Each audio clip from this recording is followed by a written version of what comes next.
ও rolling চলতেছে। আচ্ছা, এমন কিছু প্রোডাক্ট আছে বা কোম্পানি আছে যারা আপনি কি চান সেটা দিয়ে খুব বেশি একটা ফোকাস করে না, বা সব সময় কনজিউমার ওয়ান্টস বা ডিমান্ডস এই অনুযায়ী কিন্তু কোম্পানিগুলো মার্কেটিং করে না। আজকের ভিডিওতে আমরা 5টা ইন্টারেস্টিং মার্কেটিং কনসেপ্ট নিয়ে কথা বলবো, যেগুলো বড় বড় ব্র্যান্ড গুলা ফলো করে। আপনার ব্র্যান্ডের জন্য কিন্তু একটা এই লাইট জ্বলতেছে, ল্যাম্প দাও, কি অবস্থা, সরি।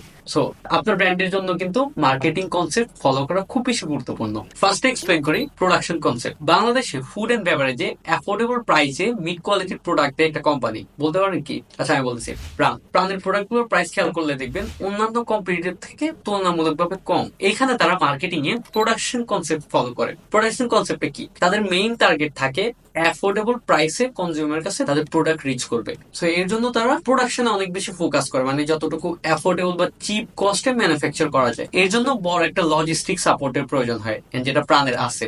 এর ফলে তার প্রোডাকশন কনসেপ্ট ফলো করতে পারে, যার কারণে অ্যাফোর্ডেবল হওয়ার কারণে অন্যান্য মার্কেটিং এ খুব বেশি ফোকাস দেওয়া লাগবে না। এই জন্য আপনি দেখবেন অন্যান্য কোম্পানি যে পরিমাণ বিজ্ঞাপন দেয়, প্রাণ কিন্তু সেই পরিমাণ বিজ্ঞাপন খুব একটা দেয় না। সেকেন্ডে আসি প্রোডাক্ট কনসেপ্ট। আইফোন কখনো অ্যাফোর্ডেবল কিনা, কনজিউমার অ্যাফোর্ড করতে পারতেছে কিনা, এগুলো কিন্তু খুব বেশি তারা মাথা কামায় না। তারা অনলি ফোকাস করে প্রোডাক্টটা ভালো হচ্ছে কিনা, একটা হাই কোয়ালিটির প্রোডাক্ট তারা ম্যানুফ্যাকচার করতে পারতেছে কিনা, সেখানে ফোকাস করে। এন্ড তাদের টিজিও খুব বেশি হায়ার ক্লাস থাকে, যারা টাকা পয়সা নিয়ে খুব বেশি মাথা কামায় না। অ্যাপল এখানে প্রোডাক্ট কনসেপ্ট ফলো করে। অ্যাপল তাদের আইফোনের ক্ষেত্রে অলওয়েজ বেটার কোয়ালিটি, বেটার ভার্সনের দিকে ফোকাস করে, প্রাইসিং অলওয়েজ হাই রাখে। অ্যাপলের কিন্তু অন্যান্য সব প্রোডাক্টের ক্ষেত্রে সেম না, ওদের স্মার্ট ওয়াচ বা অন্যান্য এগুলো কিন্তু অনেকগুলো কনসেপ্ট, মার্কেটিং কনসেপ্ট ফলো করে। তবে প্রোডাক্ট কনসেপ্ট কিছুটা রিস্কিও। যেমন নকিয়া আগে প্রোডাক্ট কনসেপ্ট ফলো করতো, এই প্রোডাক্টের উপরে এক্সেসিভলি ফোকাস দেওয়ার পরে নকিয়া মার্কেটিং মায়োপিয়ার শিকার হয়।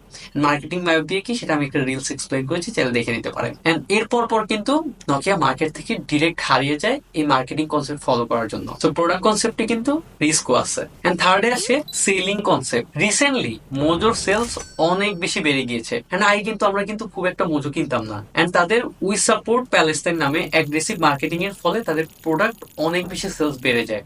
এন্ড এইখানে তারা সেলিং কনসেপ্টটা ফলো করছে। কিভাবে?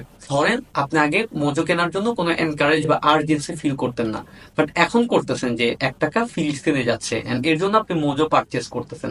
এর ফলে কি হইতেছে? অ্যাগ্রেসিভ সেল হইতেছে, একটা আর্টিফিশিয়াল ডিমান্ড ক্রিয়েট হইতেছে, প্রোডাক্ট পারচেস বেড়ে যাচ্ছে। এন্ড এটা হচ্ছে সেলিং কনসেপ্ট। এছাড়াও ব্যাংকের লাইফ ইন্স্যুরেন্সও কিন্তু সেলিং কনসেপ্ট ফলো করে। নর্মালি আপনার জীবন বীমার কি দরকার হয়, এন্ড এই জন্য তারা এসে আপনাকে আর্জেন্সিটা বুঝায় যে হ্যাঁ আপনার জীবনে আপনার লাইফ আনপ্রেডিক্টেবল বা আরো অনেক রকম কিছু বলে যেন আপনি একটা বীমা করেন। এখানে কিন্তু তারা সেলিং কনসেপ্ট ইউজ করে।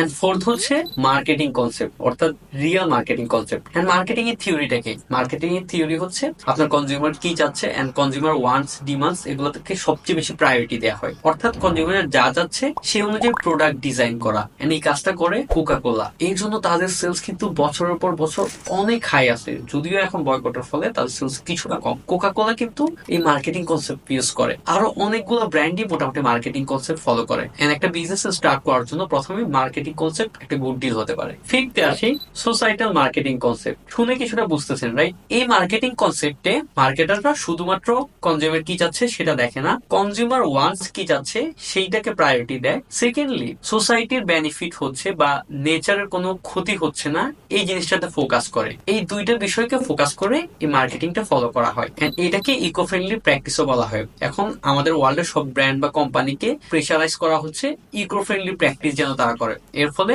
নেচারের ক্ষতি হচ্ছে না। যেমন নেচারের ক্ষতি কিভাবে হয়? ধরেন একটা ফ্যাক্টরি ধোয়া বা আরো এরকম পলিথিন, প্লাস্টিক, বোতল, এগুলো কিন্তু আমাদের নেচার অনেক হার্মফুল করতেছে। এন্ড এগুলো কিন্তু অল্টারনেটিভ সলিউশনও এই জন্য ব্র্যান্ডগুলো এখন নিয়ে আসছে, তারা ইকো ফ্রেন্ডলি প্র্যাকটিস করতেছে। এন্ড এটাকে বলা হয় সোসাইটাল মার্কেটিং। এই সোসাইটাল মার্কেটিং কনসেপ্ট অনেকগুলো ব্র্যান্ডই ফলো করে, যেমন বডি শপ, বা রিসেন্টলি আমি একটা স্ট্রো দেখেছিলাম ওরা পেপার স্ট্রো ইউজ করতেছে, ব্র্যান্ডের নাম মনে আসতেছে না। এরকম আরো অনেক ব্র্যান্ডই মোটামুটি এখন ইকো ফ্রেন্ডলি প্র্যাকটিস করতেছে বা এই মার্কেটিং কনসেপ্ট ফলো করতেছে। সো মেইনলি মার্কেটিং এর এই মেজর 5টা কনসেপ্ট বিভিন্ন বড় বড় ব্র্যান্ড গুলো ফলো করে থাকে। এখন আপনার ব্র্যান্ডের জন্য কি ধরনের মার্কেটিং কনসেপ্ট ফলো করতে পারেন সেটা এই ভিডিও থেকে আইডিয়া নিতে পারেন। আমি যদি পুরো ভিডিও সামারাইজ করি, প্রোডাকশন কনসেপ্টের জন্য আপনার লজিস্টিক বা হিউজ একটা সাপোর্ট দরকার, সেটা ইনিশিয়ালি যদি সম্ভব না হয় এই কনসেপ্ট ফলো না করাই বেটার।